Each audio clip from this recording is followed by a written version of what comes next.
Shut up and sit down.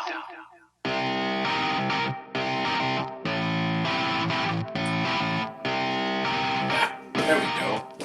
Keep forgetting which mic to turn on.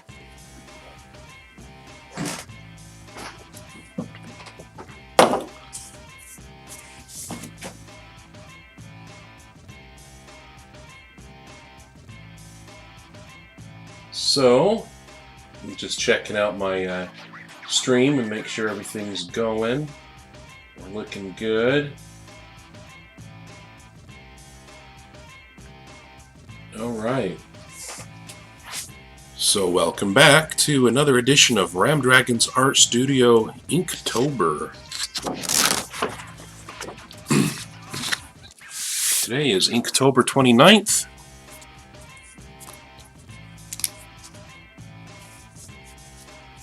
And now our theme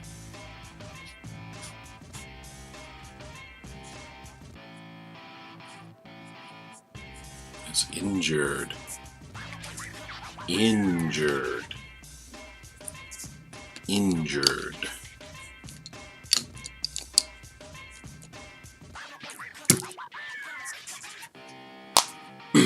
And I'm about to cause some injury to my art skills. Let's get rolling.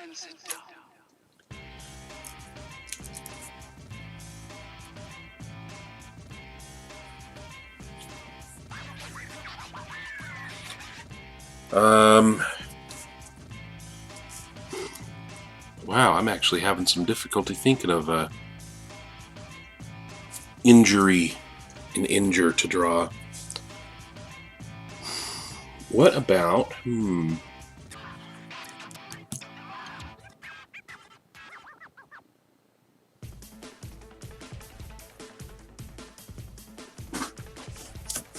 me fix a light here real quick while I'm thinking.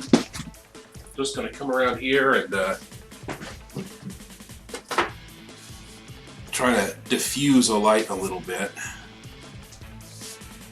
But I think I diffused it too much.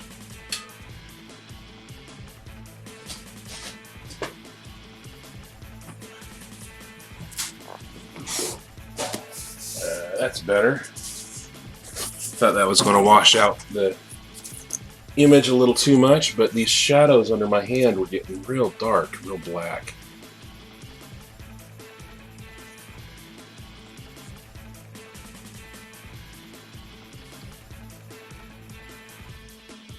I'm feeling like a superhero theme today.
Put somebody beaten into the ground over here.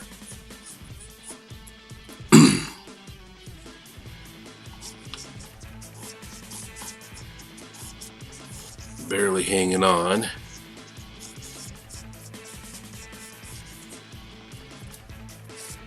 Maybe not quite that much leg.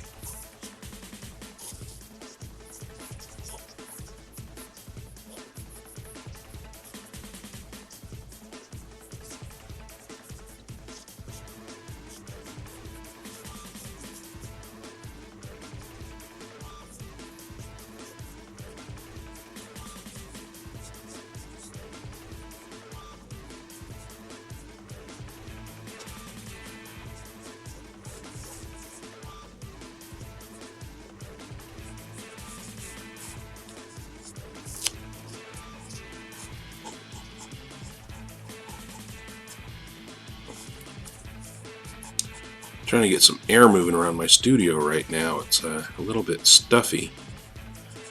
And it's really nice outside, so I've cracked the window and turned on my fan.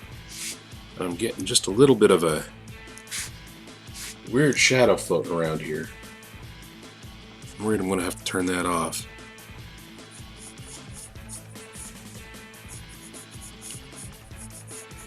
Yeah, I'm going to turn that off. It's giving me a headache. I'm sure it's not doing you guys any favors.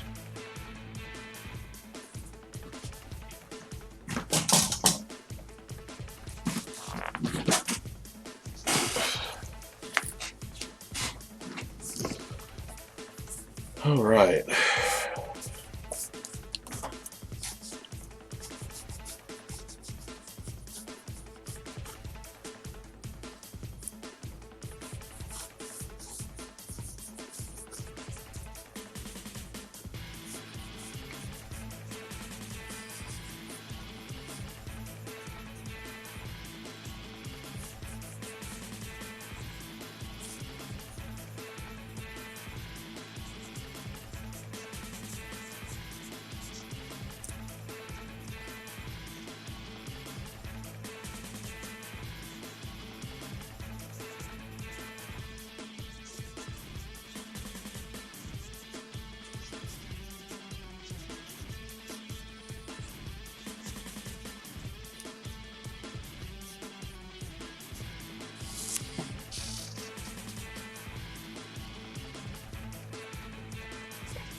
When I was in college, we did a sequential art class. As part of the animation program, it was essential to storyboarding techniques. I mean, a comic book is basically a glorified storyboard.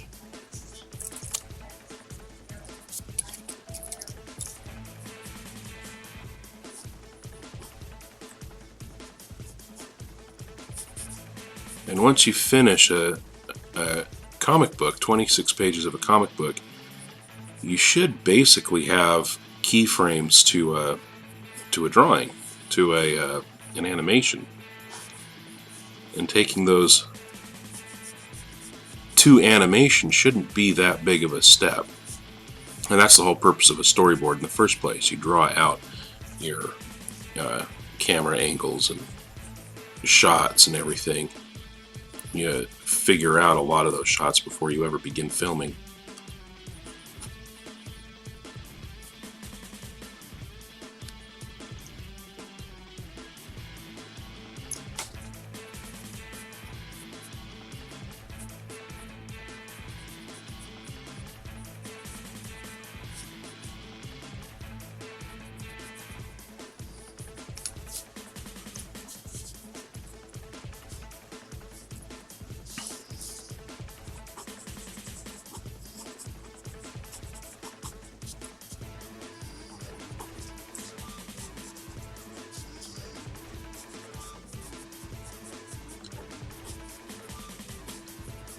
Beef this guy up so he's got a superhero proportion at least.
Noses at that angle are kind of weird for me.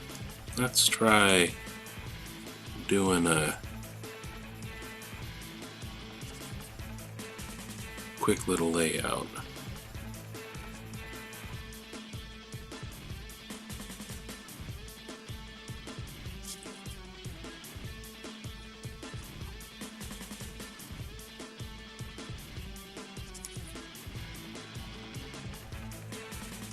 That's better. I mean, not perfect, but it'll do. I mean, we're trying to get through this pencil stage and to the inking as fast as possible. That's kind of been my goal for this Inktober, is getting... I can spend hours and hours on the drawing stage, and I need to get faster. So I've been using this opportunity for Inktober to get faster at laying out my images and getting into inking and drawing it as fast as possible.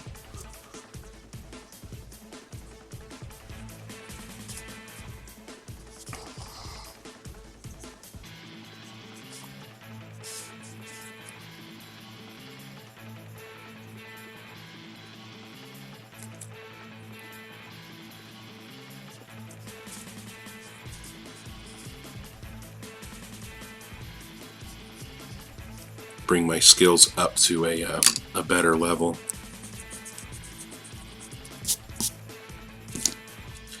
And I think I'm going to switch back to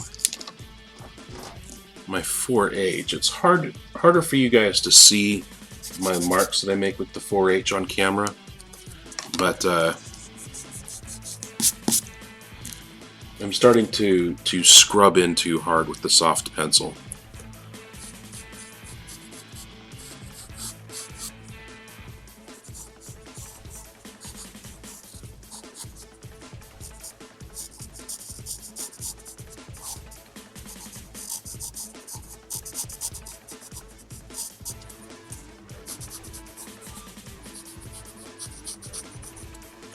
Go with overinflated muscles, because that's how comic books work.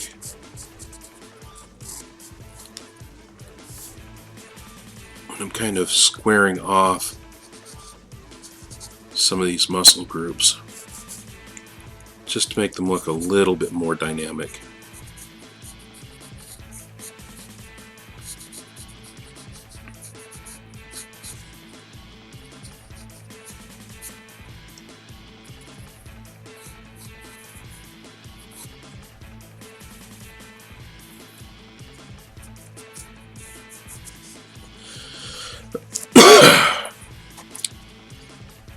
And before I go too far into doing detail work, I want to get... I can't just have a single superhero crawling on the ground at the bottom of my page. I mean, that leaves 3/4 of the page empty. Let's try putting another injured.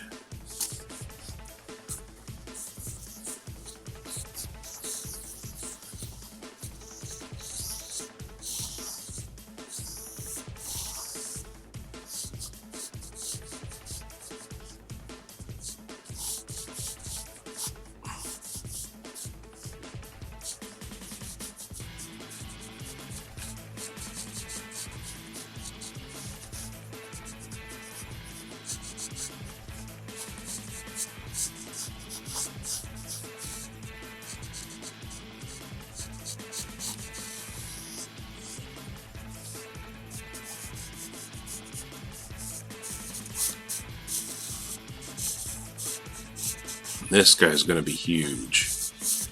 I've been playing City of Heroes recently. I played it for years when it was brand new. It was definitely my go-to MMO, and I was severely disappointed when it went out. When they closed down the last server, I was online playing when they finally kicked everybody out for the last time. I played it right to the end, and then I just found out recently. I've never been the kind of person to be to go fully fangirl on anything, no matter how much I like something. I always just never really attain that fanatical feeling. But some people did, and they managed to put up some new servers. So it's back up, and it's 2014 version, I think, of the game.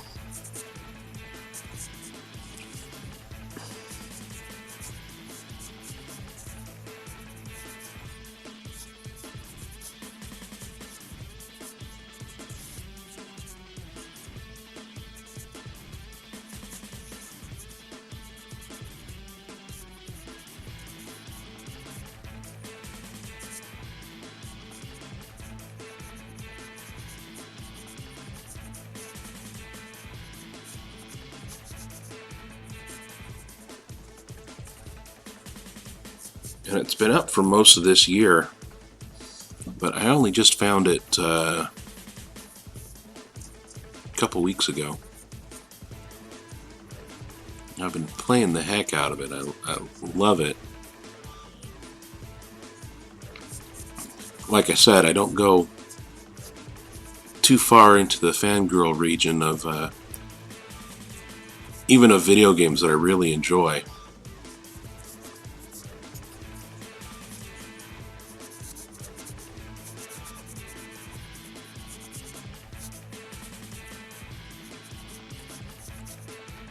I was reading some comments on one of the forums,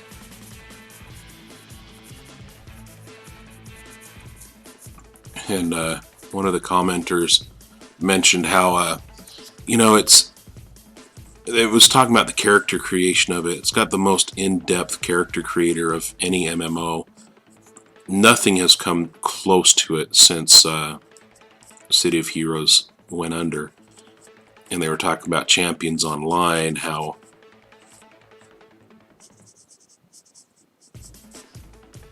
it didn't really, the play style of it didn't really fit the dynamic of City of Heroes, and one of the reasons a lot of COH veterans didn't enjoy going to Champions Online was because there was not as many unique choices for character creation.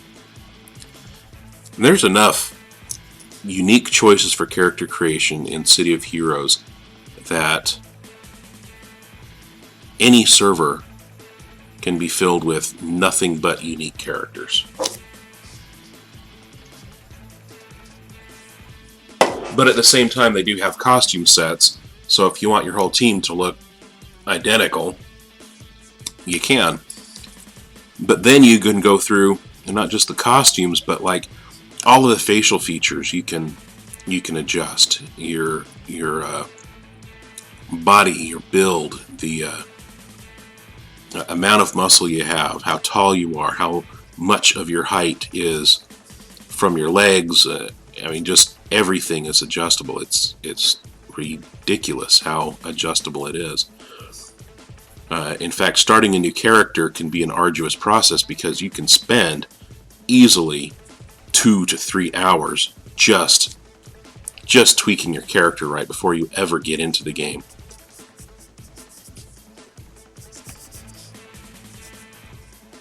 And like I said, that was all things that I really enjoyed about the original City of Heroes. And they've brought it back, and it's exactly the same as I remember it. And like I said, it's absolutely phenomenal. But this commenter posted about something about the two genders in, or the differences between the two genders in Champions Online. I guess I've never played it, so I didn't really understand what they're talking about, but it seemed like they were referencing power sets or animations that were not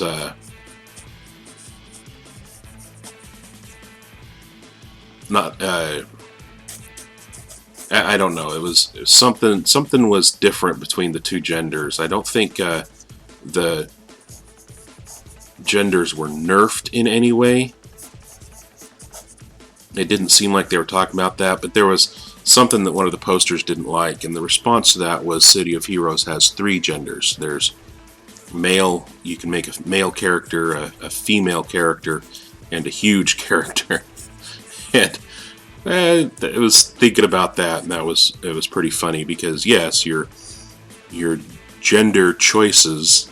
I never thought about it as a gender choice screen, but it really is. You can pick your male character, your female character, or a huge character. I found that incredibly amusing.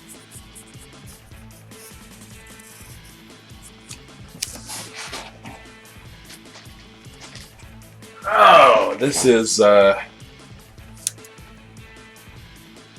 kind of weird on camera.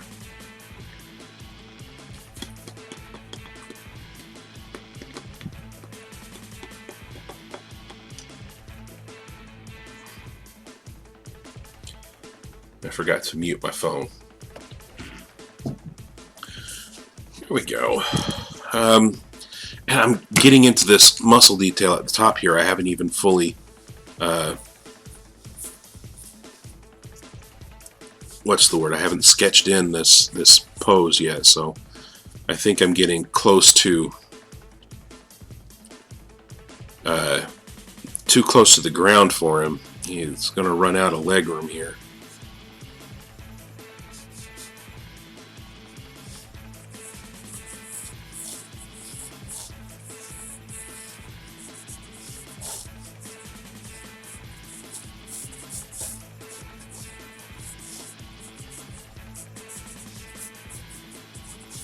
Yeah, I've run out of leg room here. What can I do?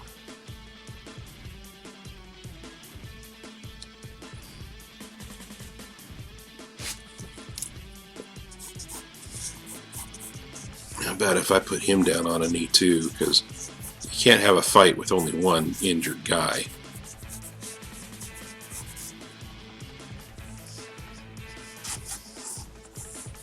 Let's bring this shoulder forward more.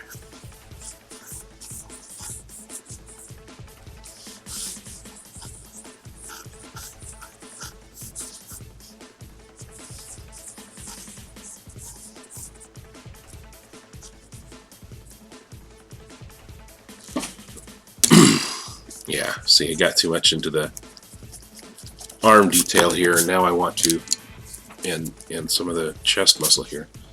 Now I want to bring that arm up, which means bringing the shoulder up and back here. It means stretching this muscle out.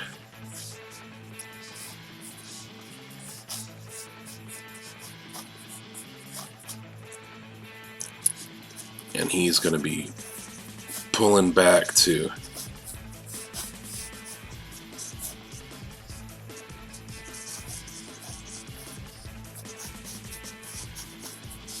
I'm off camera. No, not quite.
Yeah, his hand is bigger than his head.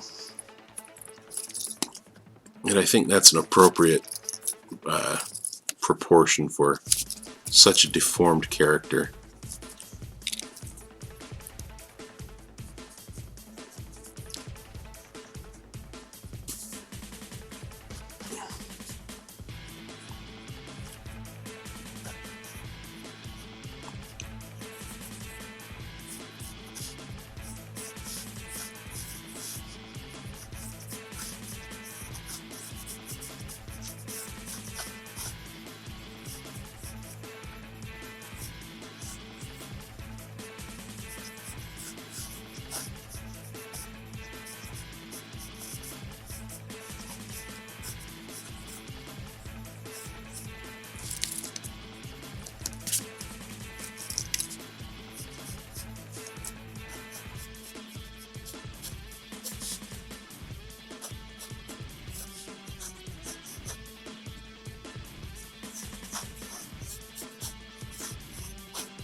That bunches this muscle up more. Bringing the shoulder down.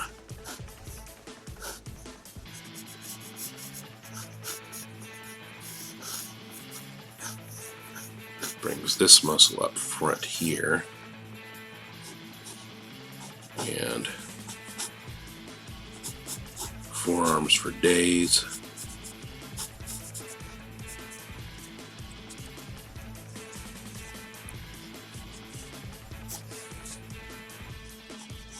And a big old meat hand.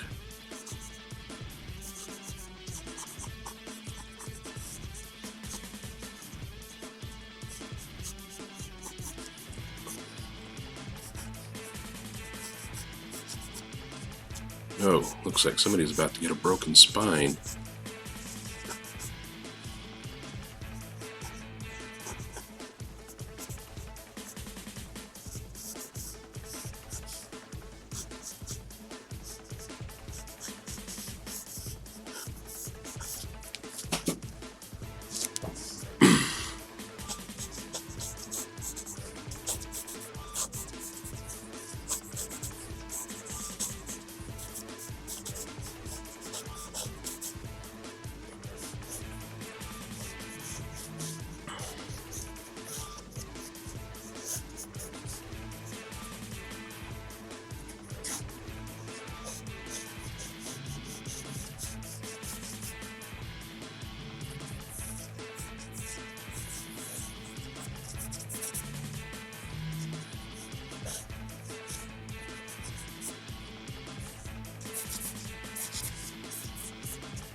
Yeah, I'm scrubbing my lead in too hard. It's going to be hard to erase some of these lines.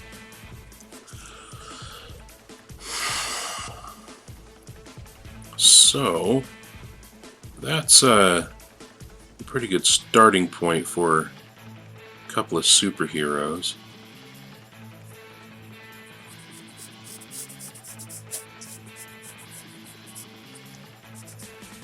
Now the question is, what are they like?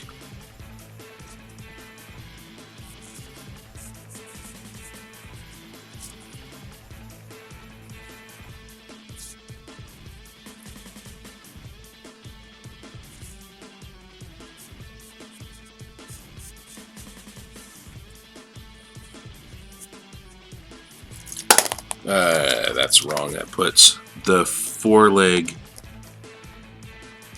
the lower leg behind or in front of the upper leg. The upper leg should really be in front from this angle.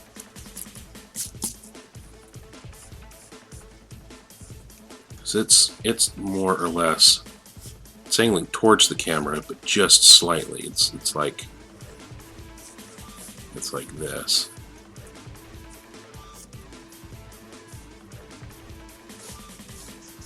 So the lower leg should be angled slightly toward the camera too, but that puts the upper leg on top. So like that. Down lower.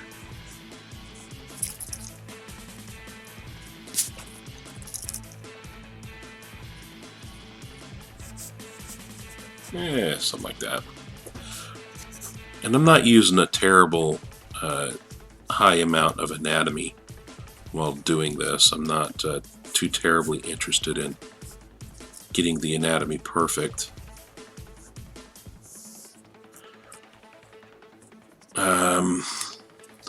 Now I have to figure out what kind of costumes these superpowered titans are wearing.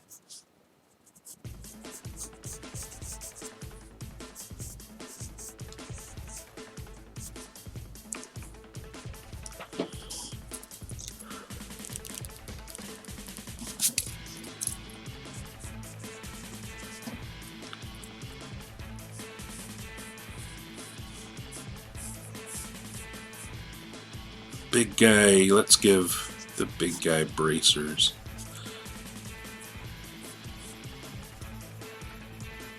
Ooh, I know what I can do. I can turn it into a little bit of fan art. It wouldn't be canonically correct, but you know, the books are rewritten so often. I could totally make this Bane and Batman. Or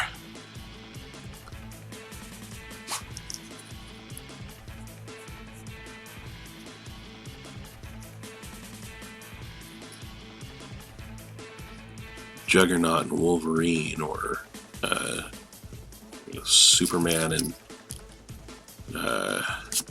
Doomsday.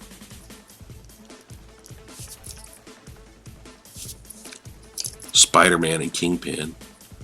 I'm trying to think of regular size superheroes and giant size villain combinations. I can't think of any giant size superheroes. The Hulk.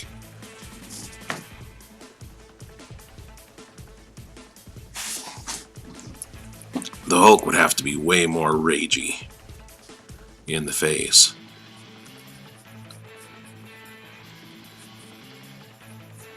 Give him a huge brow ridge here.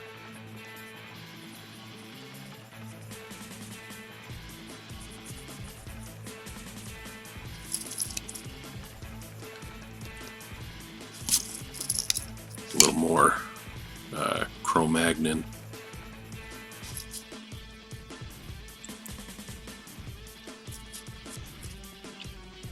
And then he would get more of a snarl.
Hulk Smash Mouth.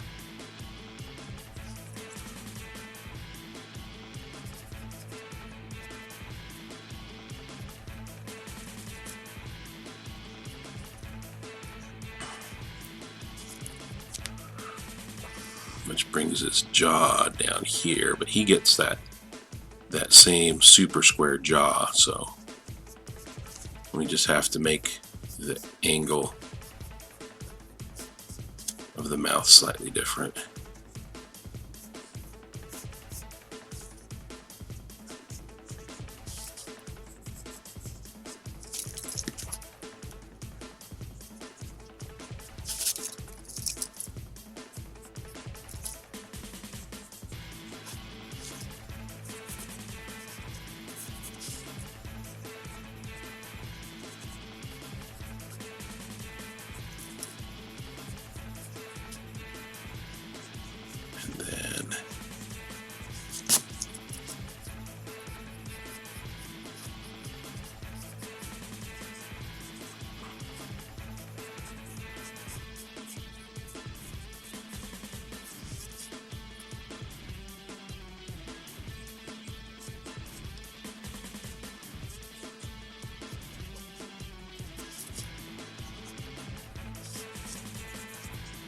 I don't even know what Hulk hair looks like. It's probably longer on top.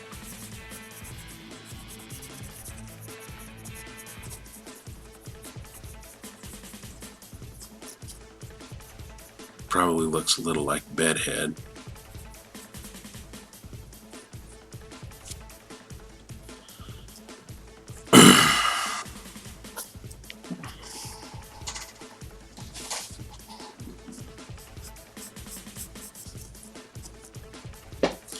Who would he be fighting that would give him that much of a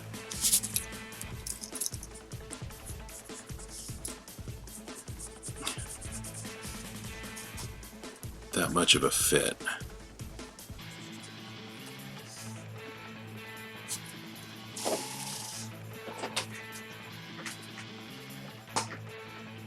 Probably someone strong, but more likely someone smart.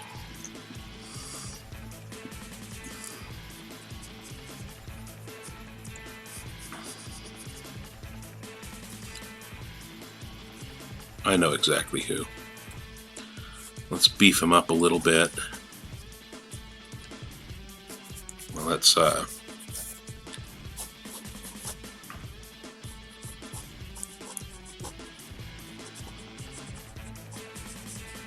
put some costume on this Titan of Tantrums.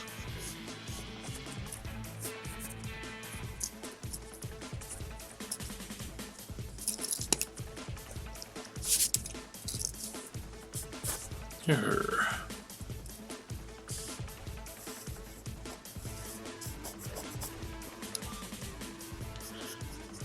I've seen so many comic book fans that do the same old Superman versus Hulk exercise, and they all get it wrong. I don't know how you can get something so fundamental so wrong,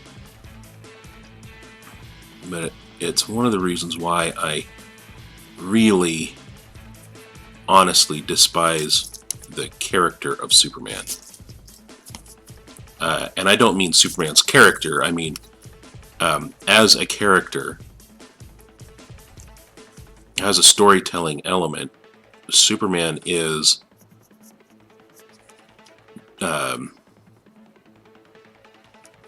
junk.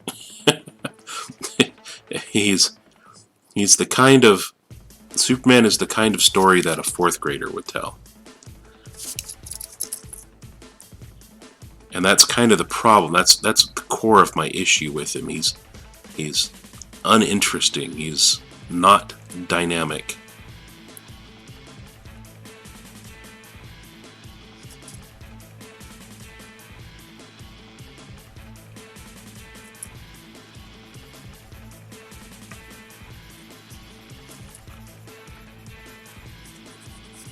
Every problem that Superman comes across always ends up being resolved the same way.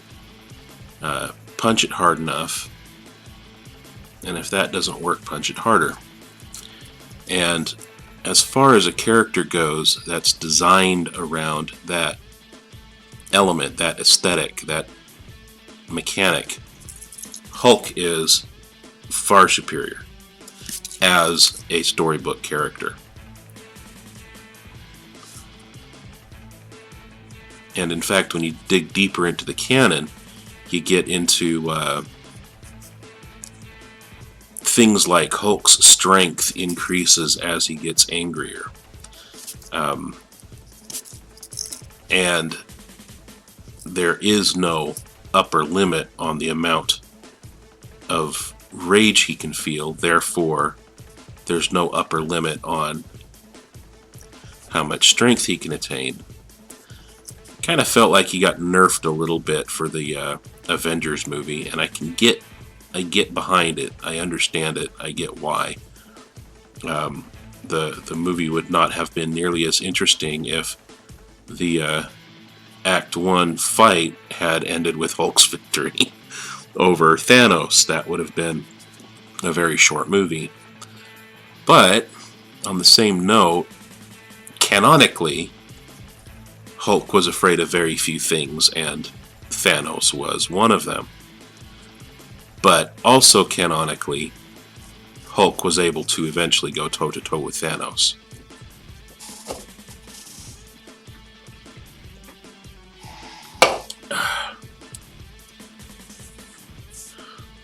At least for a while. And the way that Thanos beat him was by rendering him unconscious before he could get mad enough to take over Thanos. Thanos knew if he continued the fight, he would eventually lose, because Hulk has no limits on his stamina, and the upper limits of his strength are literally unplumbed. Whereas Superman, depending on the time of year and the author, has different power sets. He has different rules on his strength. Just not well defined. After what, nearly a century of Superman? I mean, come on. After a century of Superman, we should have a very well-defined character, and he's less well-defined now than ever.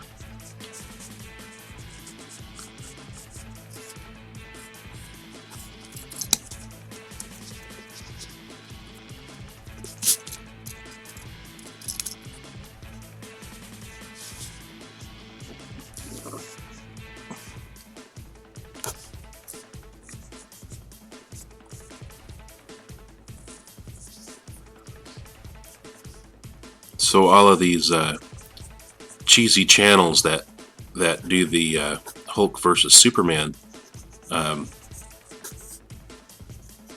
fan contest things, they base it on voting, they base it on a lot of things, but one of the few things that they nearly always fail to include is, the basic facts of the characters. Superman, you can get a different definition of him from almost every book, even two books written by the same author in the same story arc has different definitions of his powers and abilities.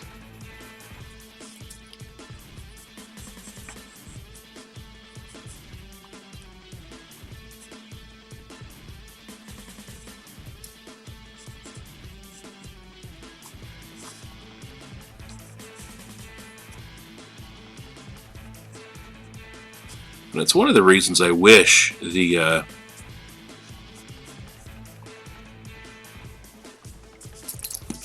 if I'm going to make that Superman, I've got to fix that nose. I wish the comic book creators would let their characters die. I mean, Superman is a prime example. He was created in the 30s, so let's pretend for a moment that Superman was a product of the 30s. He was raised in Smallville in the 30s. He lived through World War II, probably just as a child. He was probably not old enough to get involved. And yes, I am skipping canon from the 1930s in order to come up with this idea of a 1930s Superman. But Superman originally graced the pages of comic books as a villain. And people forget that too. He was an unstoppable force there to make the heroes more interesting. And later on he came back as a force for good.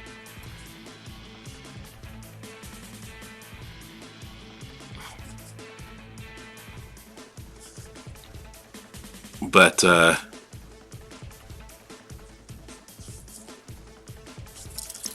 got his mouth back too far. He looks like he's toothless. He was able to later come back as a force for good. He was reimagined during a time when the word Superman was really kind of a Nazi idea in the public conscience. And he was stripped of any of that symbology. I mean, he never had it in the first place, but he was a great sounding board to kind of strip the strength of the idea out of the public conscience. And I imagine some of that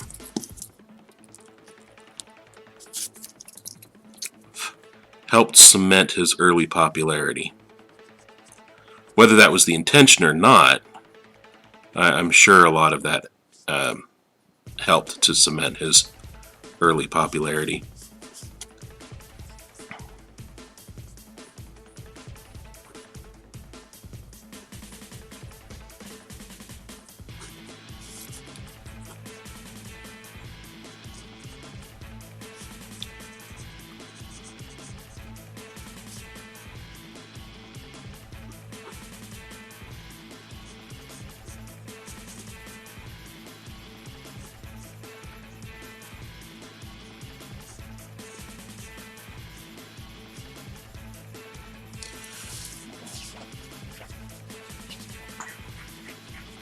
And that could be wrong, and people will argue with me, and that's fine. It's just kind of my thought on it. But like I was saying, I'd like to see these publishers, these authors, be brave enough to say, yes, this superhero existed in this specific time period and lived his life and is either retired or dead. And Superman, I can totally see being a character that would have, taken Lois Lane and went off world and retired somewhere where there is no yellow sun, where there is no red sun, or he can just be, a normal dude for the rest of his days, but he's still Kryptonian. It wouldn't be that hard for him to find a place where he would be essentially immortal, not that he would even want that. Now you're getting into a very interesting Superman character.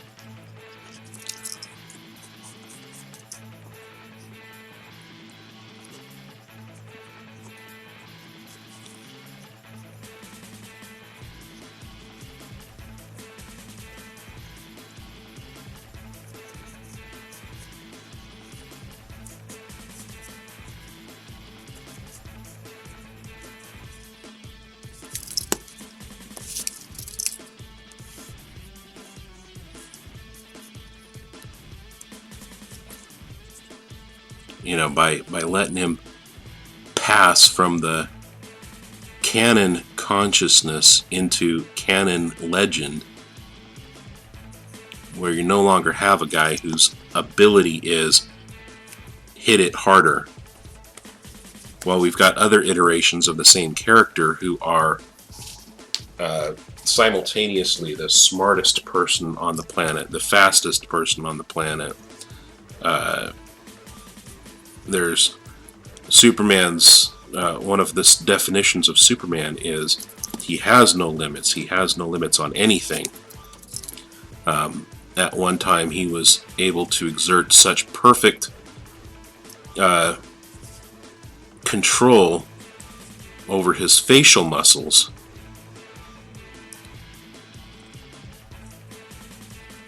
that he was essentially able to disguise himself in public just by an exertion of will.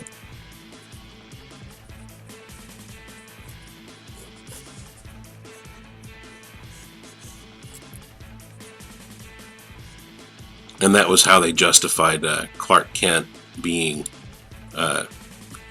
essentially invisible, even to people who were well acquainted with Superman. And that was an interesting idea. It was a good concept.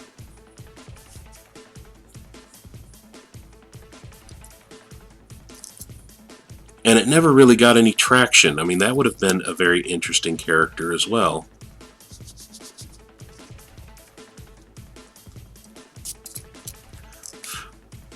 But ultimately, in my mind, in the Marvel versus DC debate, yeah, DC might have done a lot of things first, but I think a lot of those same things were done better with Marvel. The movie franchises are a fantastic example. Marvel's movies over the last 10 years have been fantastic. They have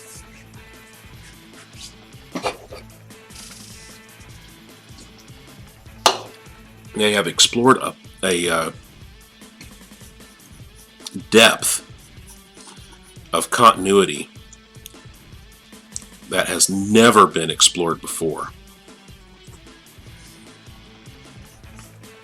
And not only that, they have maintained it over the last decade beautifully.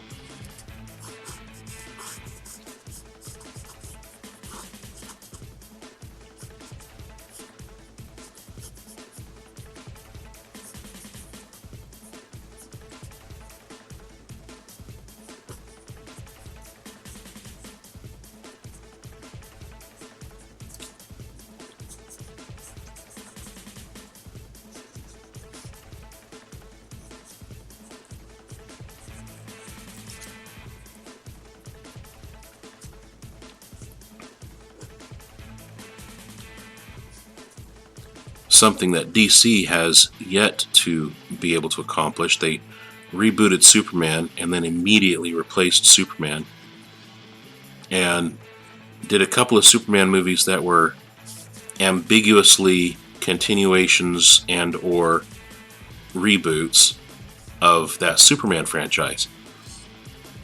And it's super hard to get behind when you don't know.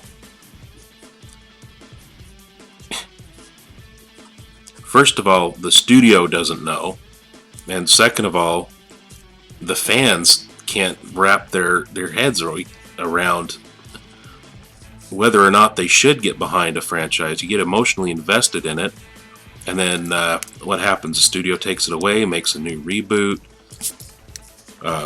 Justice League had no ambition for a greater universe. And it would have been great, except that, you know, they introduced Batfleck for Batman v Superman. And yeah, I'm okay with that. I really don't care who wears the cape and cowl. Ben Affleck is an alright actor. He can handle it as well as anyone else can. Certainly better than Val Kilmer, for crying out loud.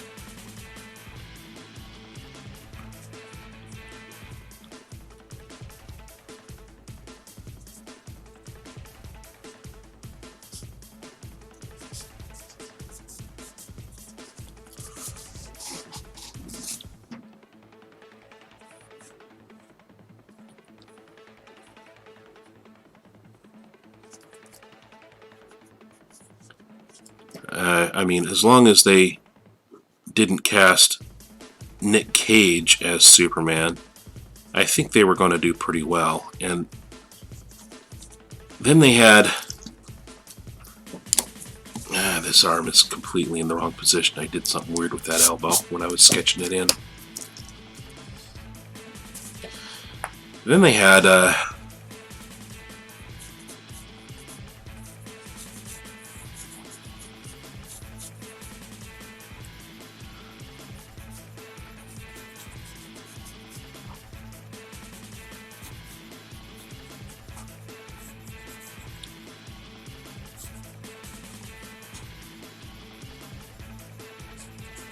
okay, I'm having trouble with this hand.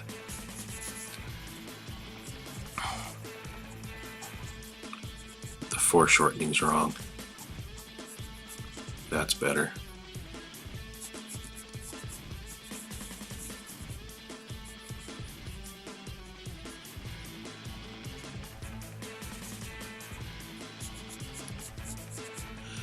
I think when you cast characters who are more interested in the prestige of a role than rather than being absolute fans of the role, you come into a completely different problem for a franchise. And a good example of that would be the Ryan Reynolds version of Deadpool.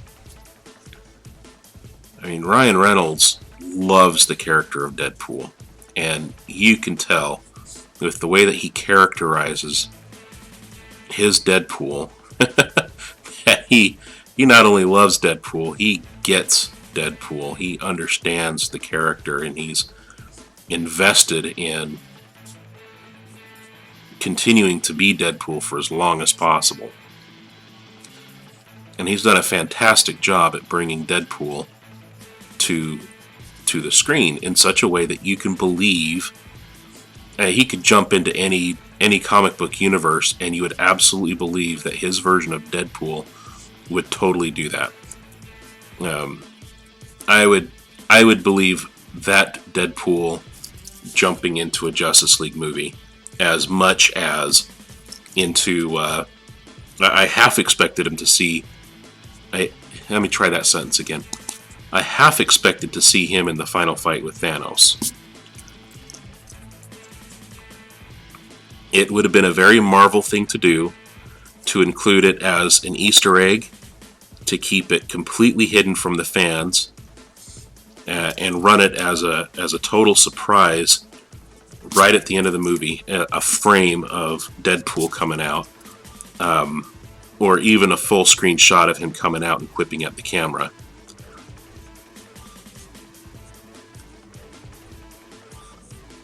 Because, ultimately, in the larger Marvel Universe, Deadpool exists.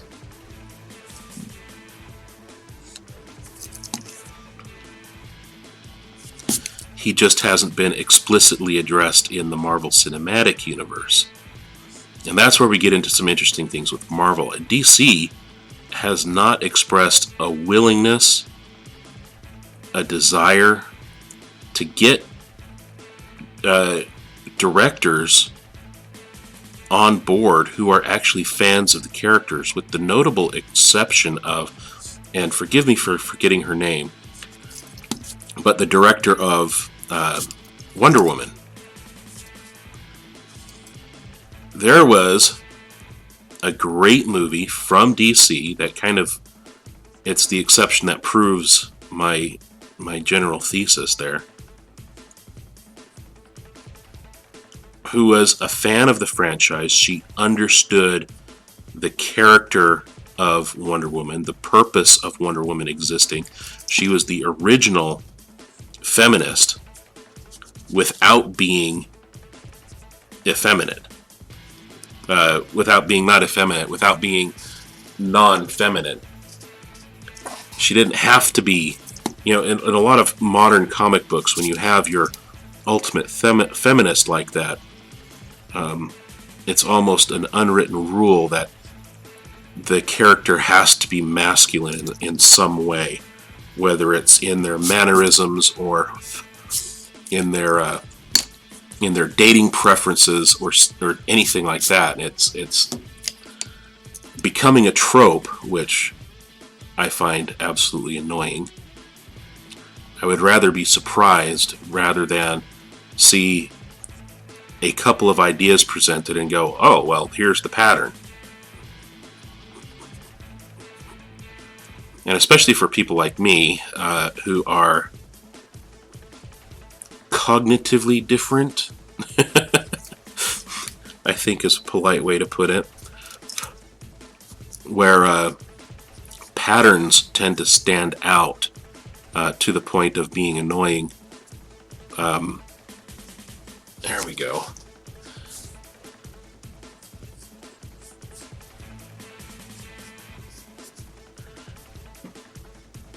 Yeah, I think that's all the detail I need right now. I'm not going to go into backgrounds and junk on this one.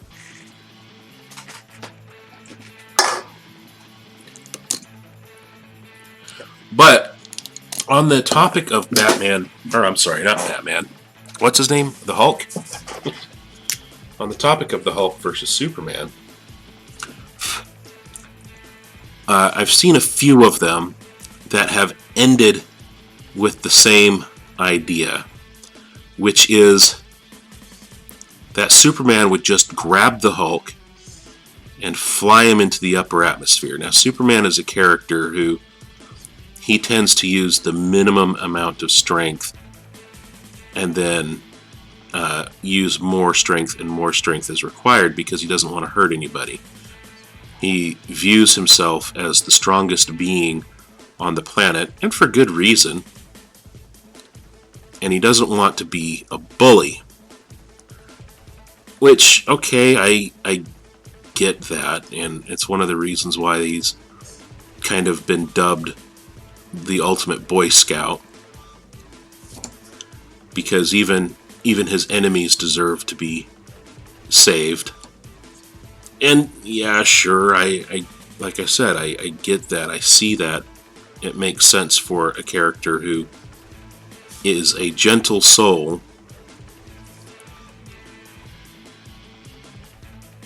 who's forced to fight.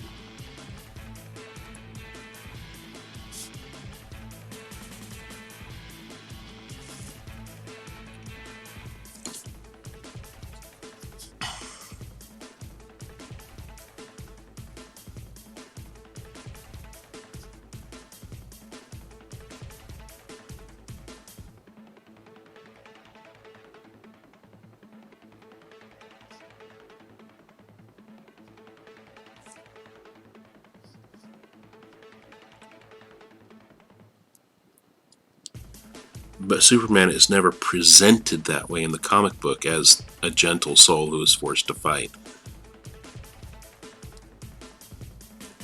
He's always presented as the guy who feels it's his duty to protect those weaker than him, which is everybody on the planet. Which, yes, everybody on the planet is weaker than Superman. Absolutely, everybody on the planet is weaker than Superman.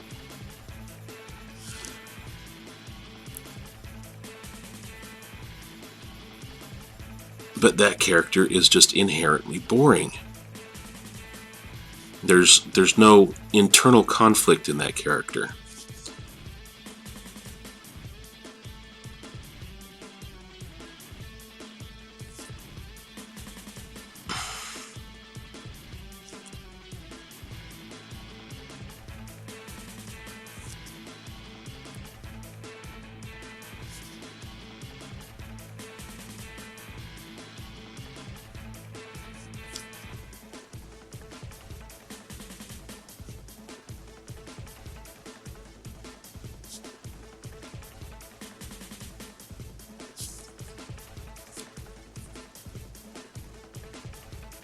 Whereas Bruce Banner,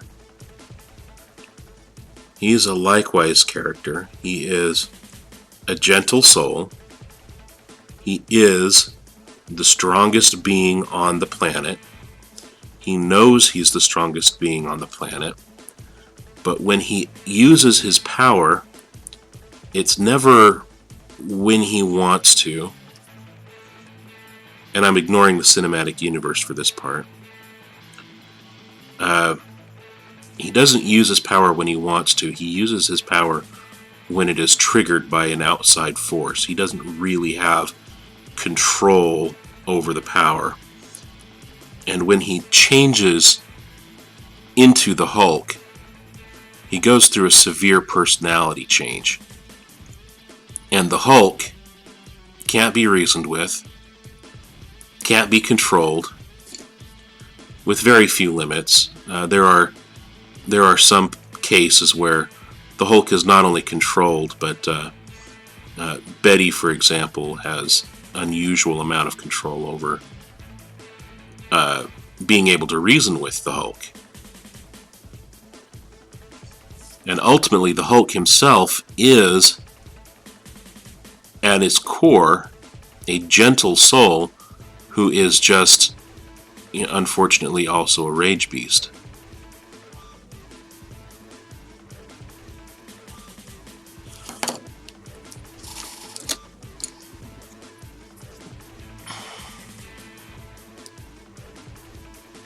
Which is why Betty is able to talk him down, which is why Hulk doesn't smash children or puppies. He's capable of it.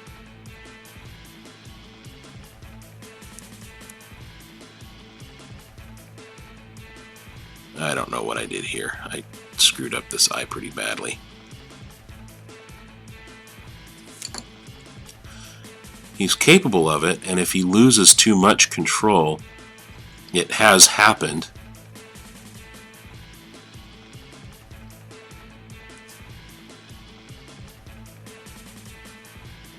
But the Hulk can be stopped by being made aware that he's hurting people. As long as those people aren't trying to hurt him, he can be talked down that way.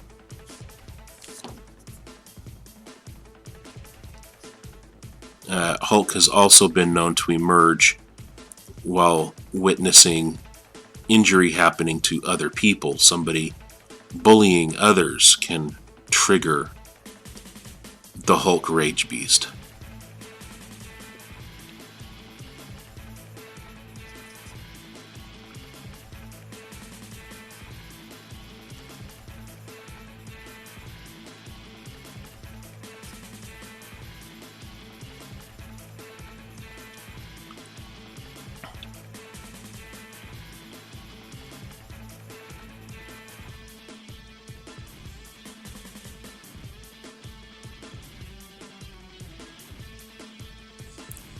Spider-Man is able to work with the Hulk pretty well.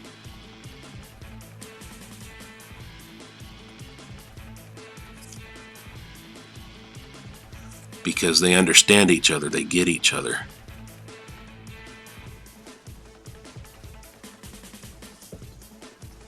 There we go. But it's that constant conflict between the thinking part of his brain and the fire elemental, the need to rage and destroy, that makes Hulk, and ultimately Bruce Banner, an interesting character. That's one of the reasons for the popularity of the 80s TV series.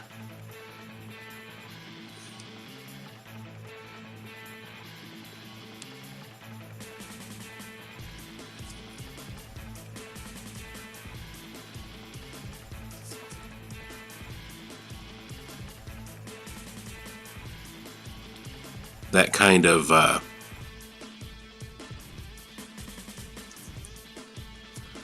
conflict doesn't really exist within Superman. His conflict is, I'm too powerful, and people end up getting hurt because he doesn't work hard enough. And, Kevin Smith has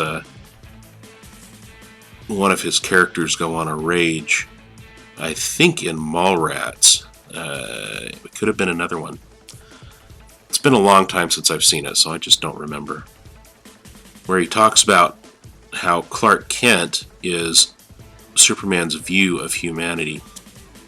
And Clark Kent is a little bit stupid, he's a little bit slow, he's weak,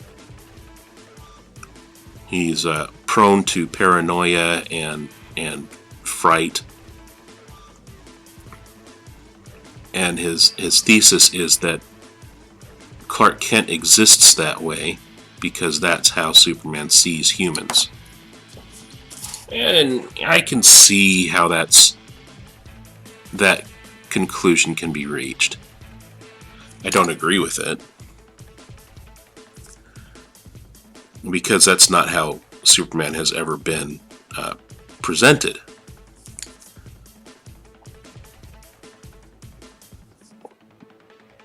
Clark Kent runs away from danger where Superman charges in because Clark Kent has to go turn into Superman.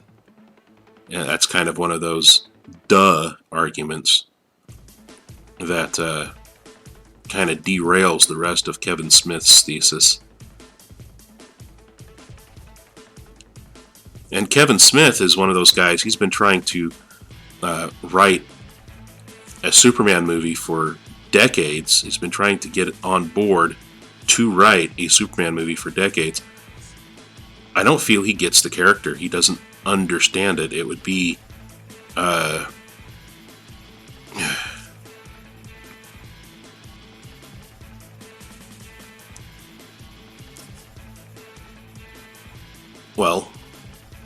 Justice League. A movie where you're supposed to introduce all of the characters of Justice League, and you end up spending so much screen time on a drunk version of the least interesting JSA member.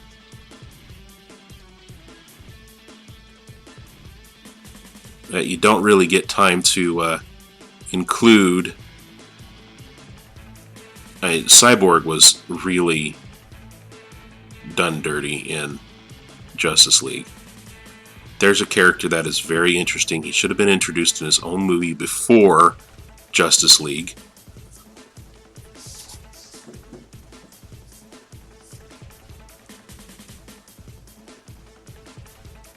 And back to the original point that I was making, Cyborg is very interesting in animation. DC does a fantastic job with their animated movies.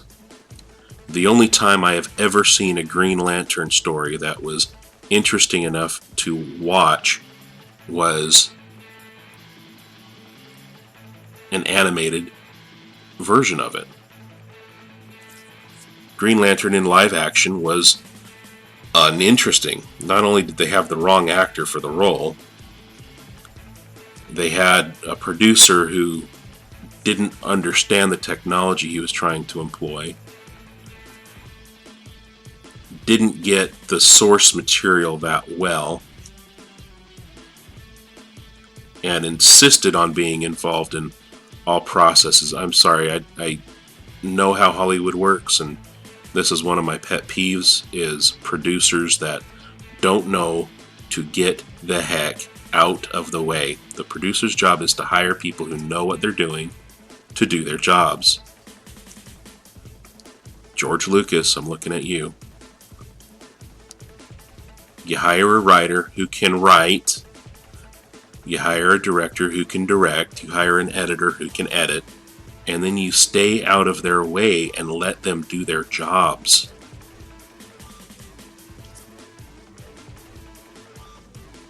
You don't go join them in the editing room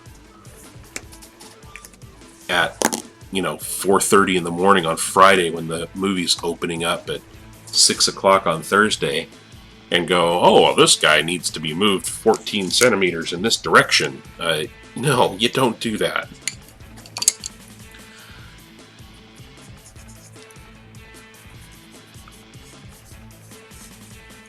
Sorry, I just realized I didn't have any toes on Rage Beast here.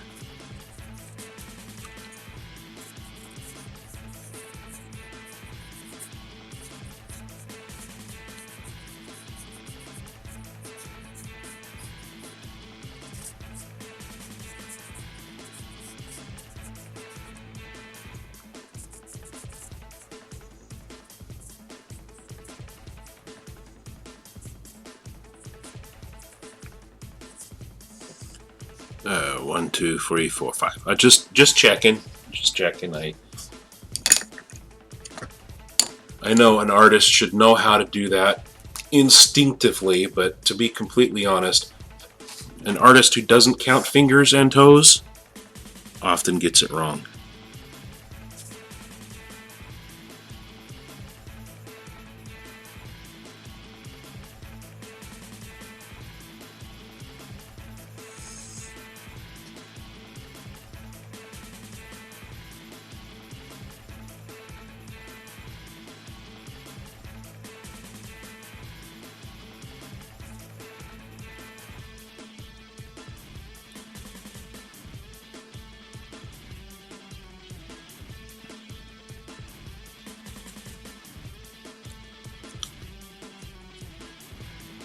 But yeah, the only Superman movie I've ever seen that was super interesting, and I'm not counting the old Christopher Reeves movies in this.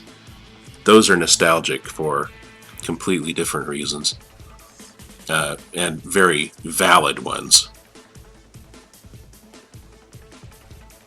Come on, pen. I know I keep saying I should replace this pen. I need to go to the art store and actually replace this pen.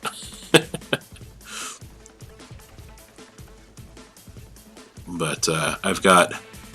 Hopefully I'll be able to get a... I'm signed up as a substitute teacher, so hopefully I'll be able to get a day in this week. A day or two. 2 would be great. Most likely it would be 1 day. I have some training that I need to do before I can be allowed on campus.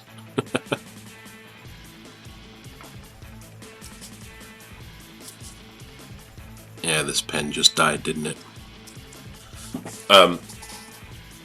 Yeah, the only interesting Superman movie that I've seen in the last few decades has been an animated one. Superman All-Stars was pretty good. And it was about a Superman who was at the end of his life. He was dying. He knew he was dying. And he was doing everything in his power to leave the world a better place. And one of the things he did in that movie was he freaking redeemed Lex Luthor. Now, a superhero who's able to redeem his villains and turn them into allies. You ever wonder why the popularity of Dragon Ball Z has never died?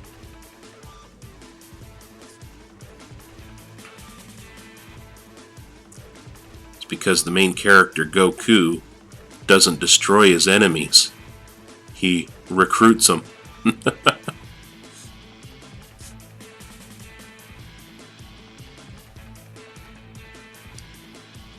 Yeah, this pen is gone.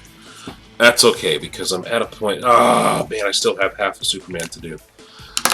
Let's see if I can brush him. Oh. Give my wrist a stretch here.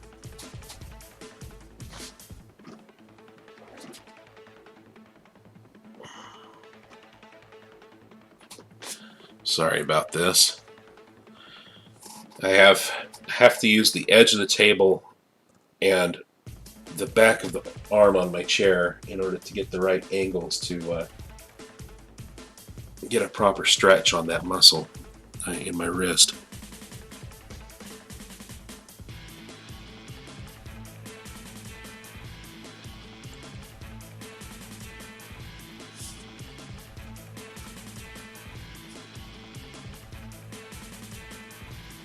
when I was in high school, they did The Death of Superman.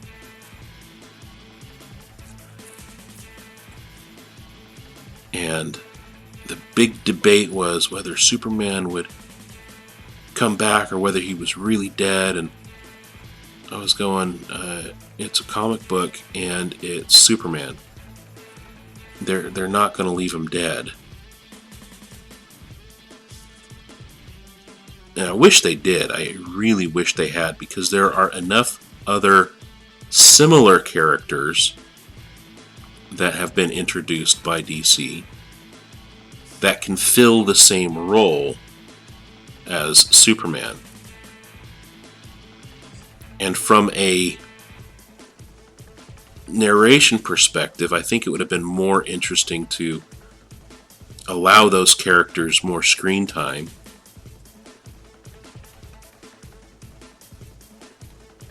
However, from a marketing point of view, I understand the need to keep Superman relevant.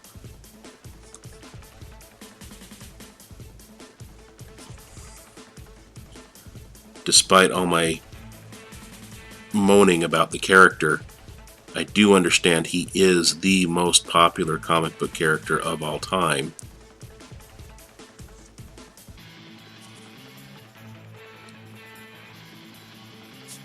And some of the reasons I don't like him are some of the very reasons why he's maintained that popularity.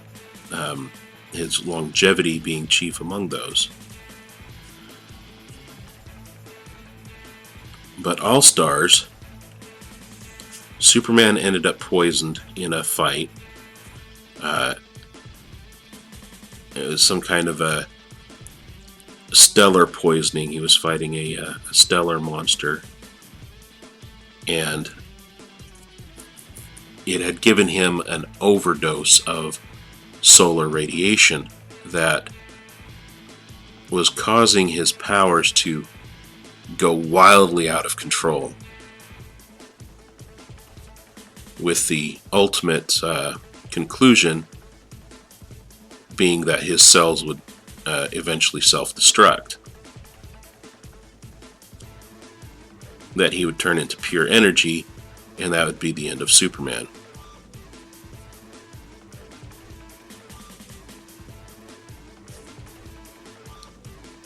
And I have seen other superhero arcs where the superhero has died at the end that were very fascinating, interesting stories, but that was one of the most interesting ones, and it was a Superman story, which kind of caught me by surprise.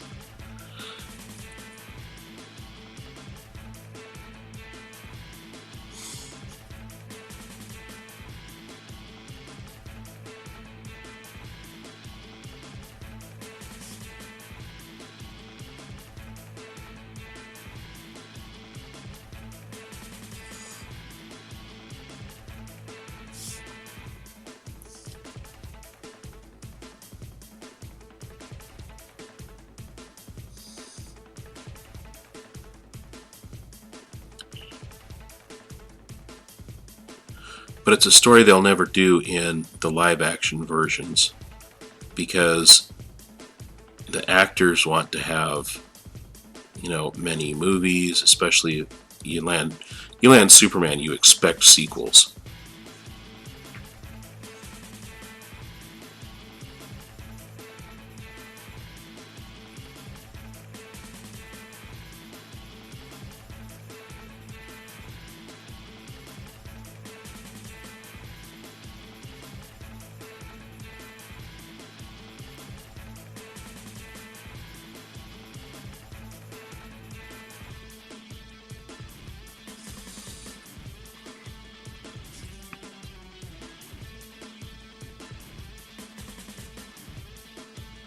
I haven't checked the time yet. How am I doing on time? We are an hour and a half in. I'm not doing nearly as badly as I thought. Beginning of this month, this drawing would have taken me well over 2 hours to get to this point. And I have some art from earlier in the month, from about 2 weeks ago, that I spent 2 hours on, that were nowhere near this level of intricate. The ancient drawing and the ornament drawing are some of my longest ones, and those took so long because I was spending a lot of time on background and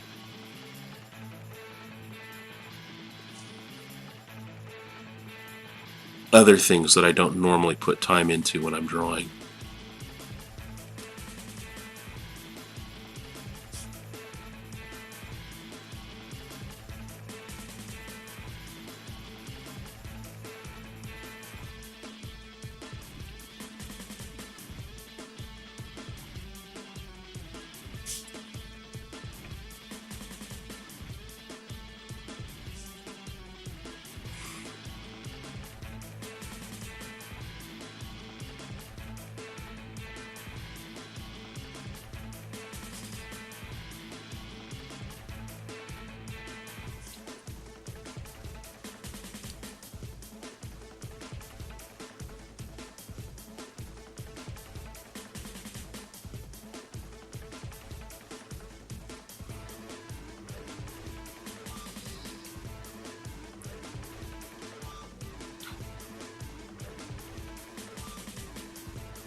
This is not one of my strongest hands that I've drawn.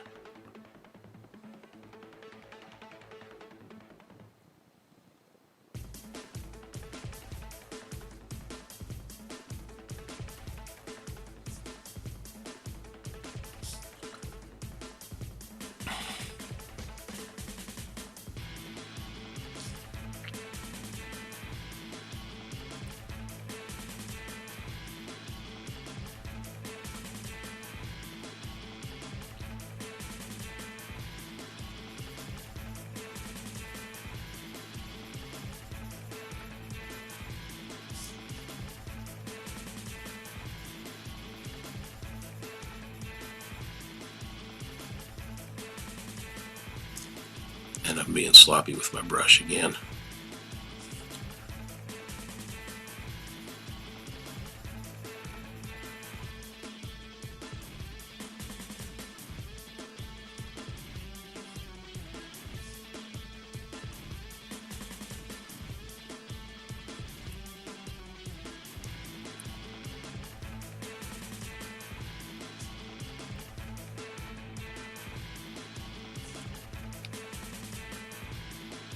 I think Superman would be a much more interesting character if he had come across his powers as a teenager, but he had spent enough time in public school to have developed a real negative self-image of weakness.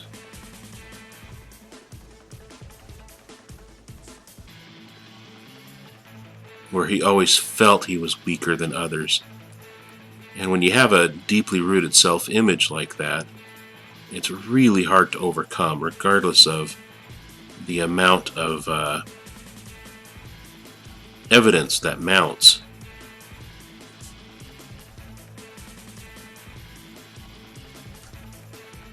Especially if you've been the subject of bullying by peers in school.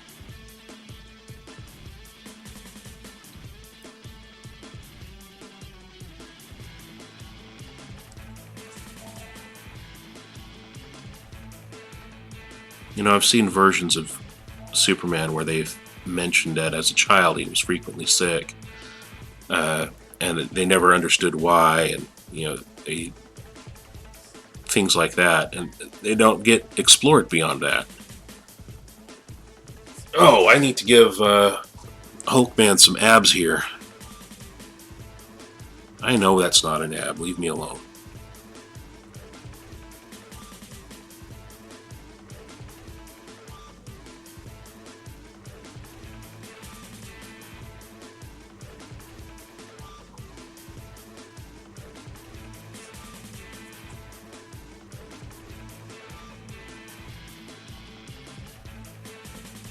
There we go.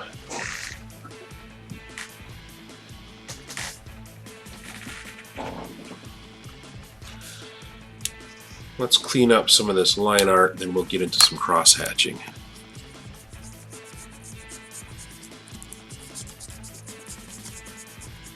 But I really think that in a confrontation between Superman, as he's commonly presented in comics, and the Hulk, Superman would either be intelligent enough to try to reckon with the Hulk,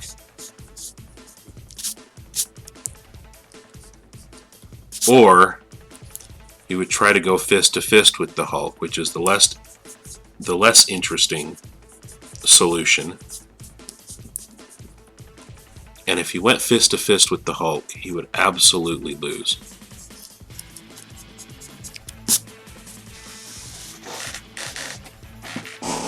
And the reason I say that is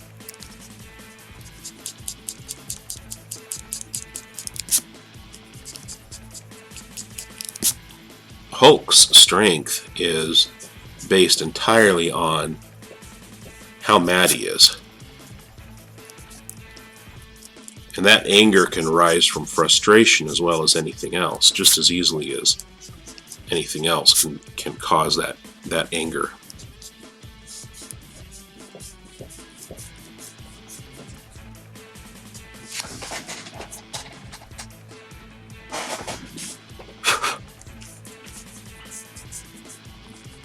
Whereas Superman has a tendency to try to use the least amount of force. He would allow, inadvertently, the fight to go on long enough that the Hulk would eventually overwhelm Superman's strength.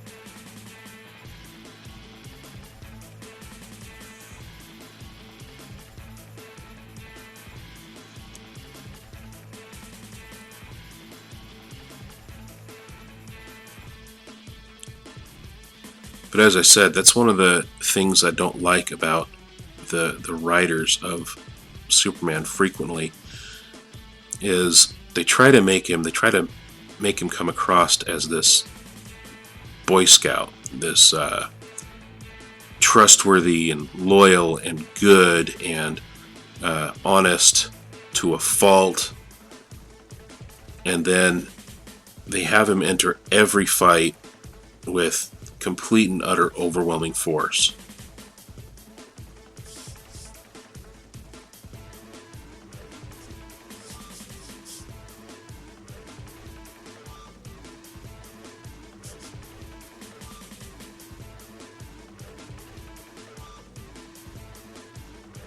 And not just to reason with the villains around, I mean, if that were the case, he'd be a really good SWAT officer.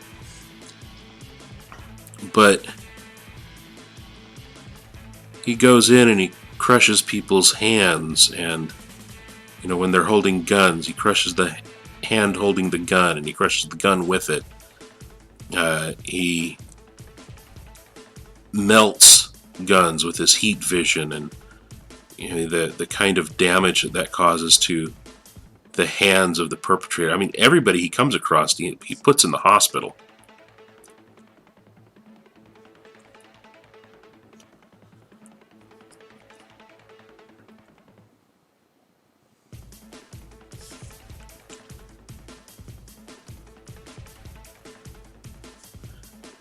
And they never talk about that. They have them do the heat vision thing on the guns, and everybody gets burned and they drop their guns. And then the next frame, they're being hauled away by police officers in handcuffs. They're not being treated by EMTs for burns, which they should be getting treated by EMTs for burns. They were just fried by a vigilante. The Incredibles is a much more realistic superhero universe just based on that.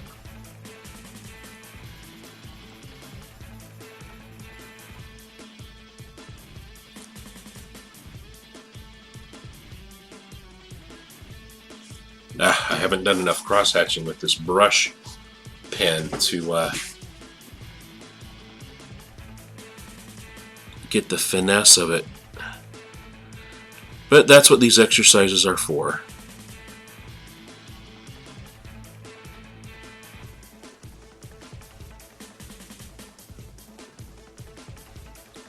Try to get back the muscle memory that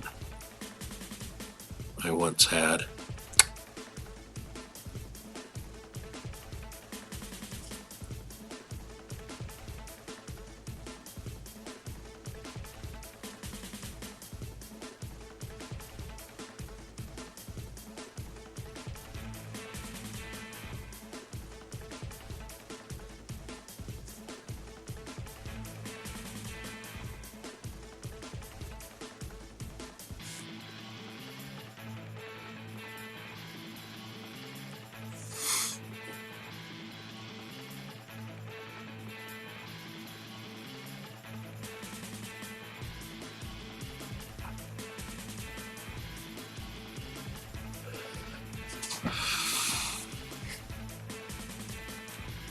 So on the one franchise, you've got Doctor Strange, who is very much a fish out of water. And his counterpart in the other franchise is Mr. Fate.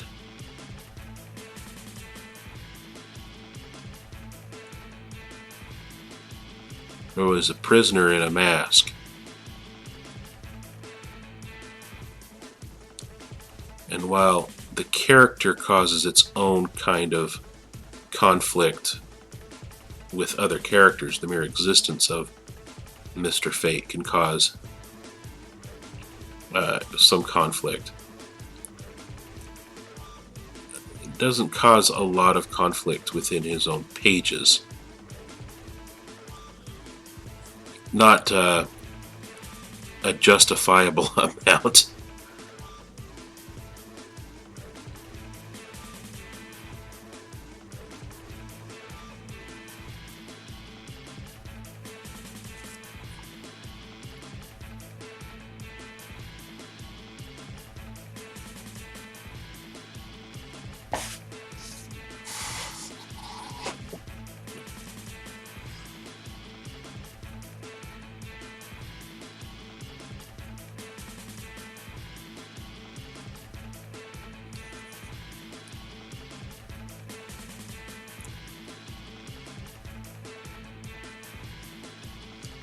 Which is really all just my way of saying I far prefer DC, or I'm sorry, I far prefer Marvel to DC for various reasons, but most of which is when I first got interested in comic books, I wanted to be able to read entire arcs. So I didn't go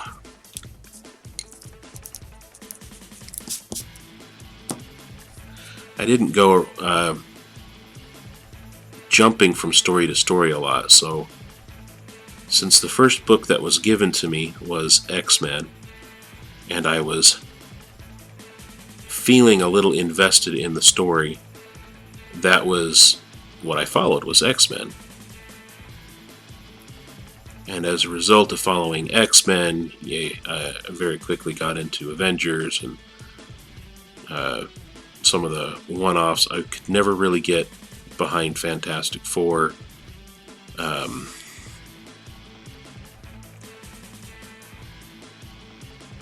Couldn't tell you why.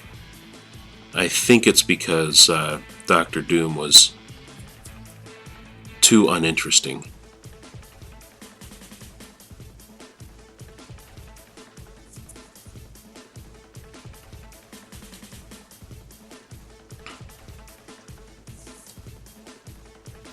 And in the Age of Apocalypse, I thought they went to a great amount of correction for Doctor Doom.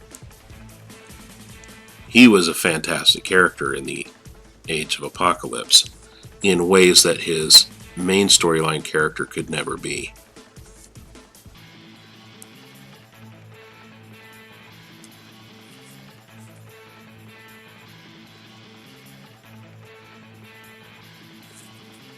Yeah, that pen I was using was...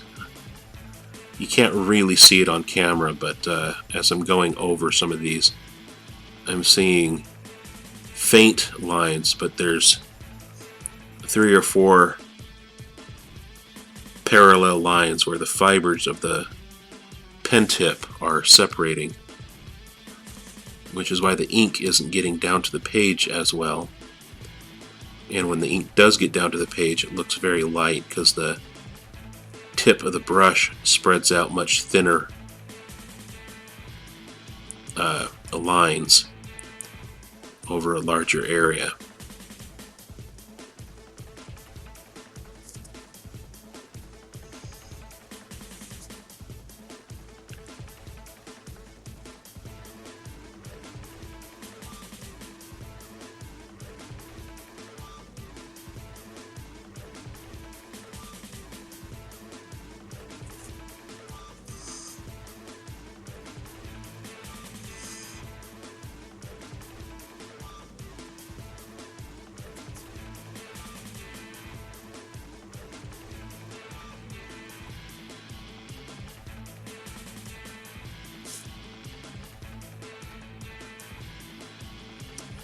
And there's an example of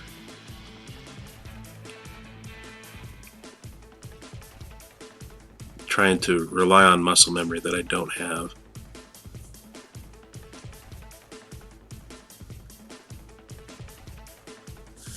I went right past the line there. Should be able to see that on camera. It's not highly visible.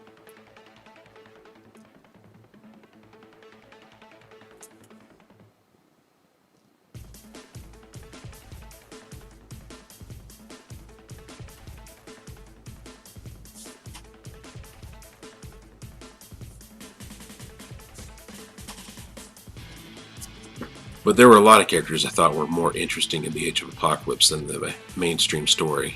Cyclops is one of them. I could never really get behind Cyclops.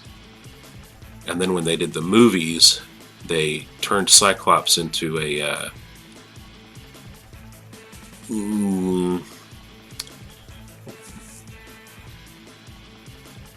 I want to say Anakin-esque, but that's giving Anakin too much credit.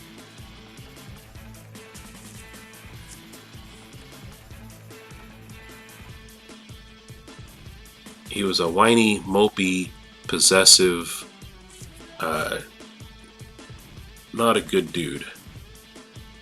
Not a dude that I would want to be a superhero.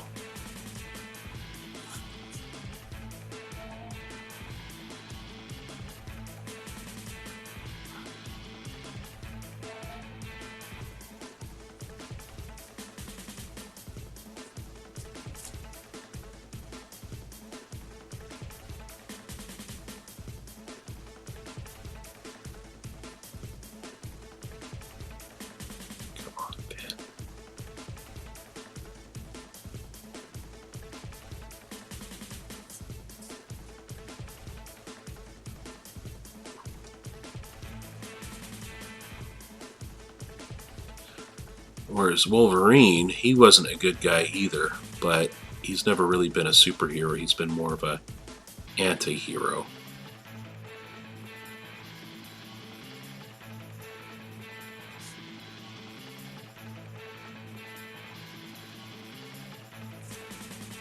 The most interesting recreation they did in the Age of Apocalypse was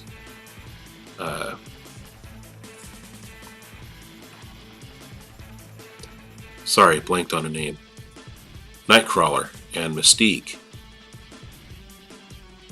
So just before the Age of Apocalypse, they had revealed for the first time that Mystique was Raven, the adopted mother of Rogue, while Rogue was still a gladiatorial fighter for the Brotherhood of Evil Mutants. One of the reasons why Rogue's memories were so badly scrambled was because as a gladiator she took a lot of memories from people.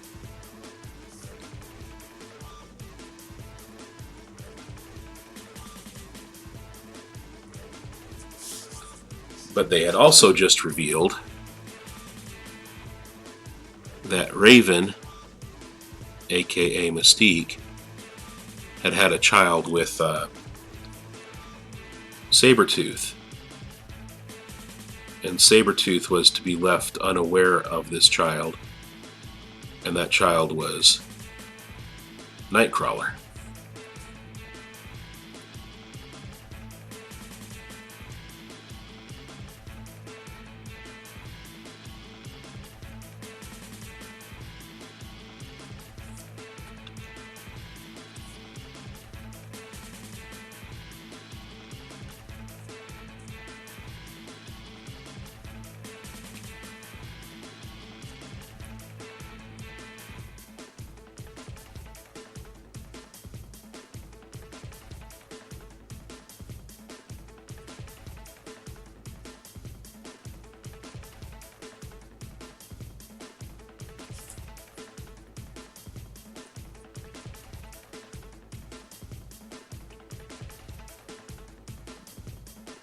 And then in the Age of Apocalypse,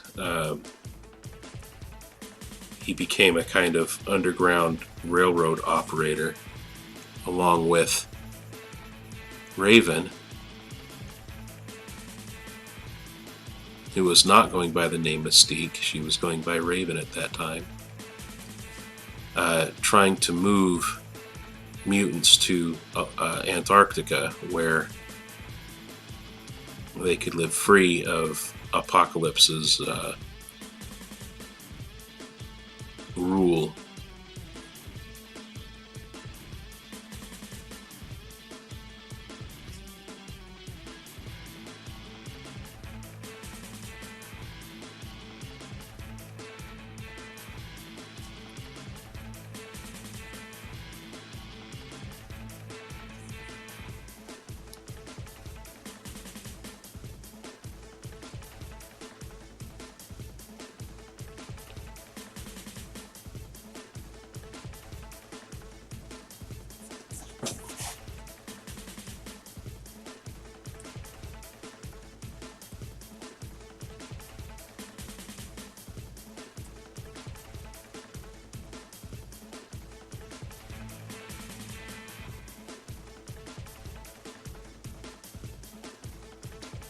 Yeah, I would have rather had a fine tip brush for that crosshatch there.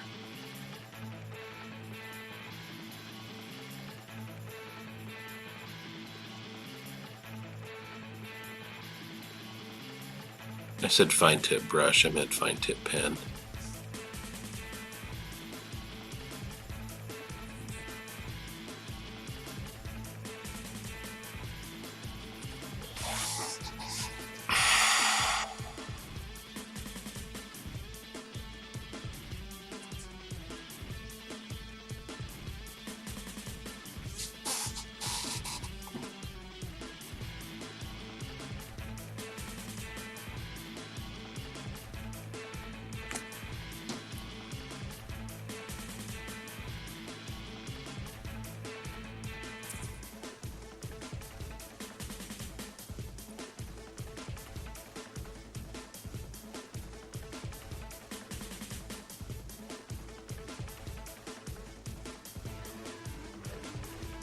Anyway,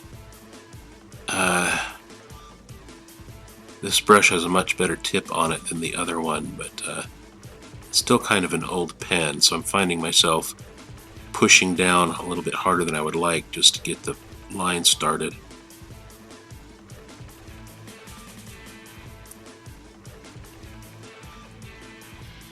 So I might have to replace this one too. But I was going to say, when my phone went off earlier, my mom was asking for a favor. So since this stream is going on a little bit longer than I thought it was going to go on, let me check my time here. Yeah, we're at 2 hours right now. I think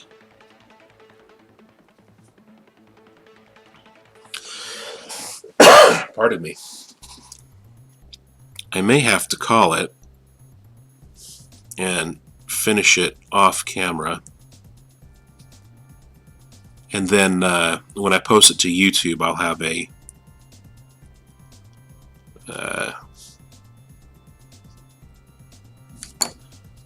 finished version of it for the thumbnail.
I'm just trying to get to a point here where I can reasonably say enough of it's done that I have fulfilled the requirements of the stream.